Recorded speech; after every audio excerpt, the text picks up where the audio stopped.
So sa mga ayaw ni Remulla na maging ombudsman, so wala na po tayong magawa dahil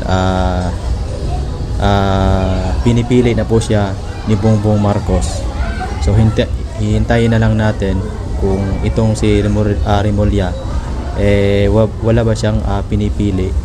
So magandang araw po sa ating lahat, at lalo na sa mga tagapagsubaybay sa ating mga video, at sa aking mga viewers na hindi pa nakapag-subscribe, paki-subscribe naman mga par, para palagi po kayong updated sa mga video reaction natin.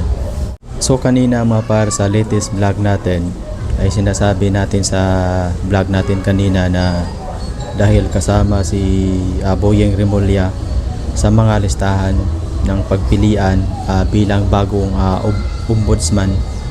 So ngayon mga par ay bago lang, kaninang tanghali pinipili na po siya ni Bongbong Marcos na bagong ombudsman.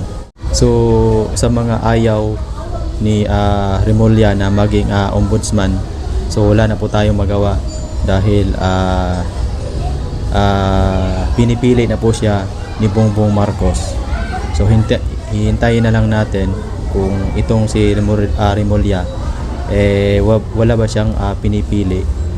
Pero sa tingin ko mga par, nangangani po yung mga kaalyado ni Duterte mga par, kasi alam natin na yung si Remulla attack dog po ito ni sa ating presidente.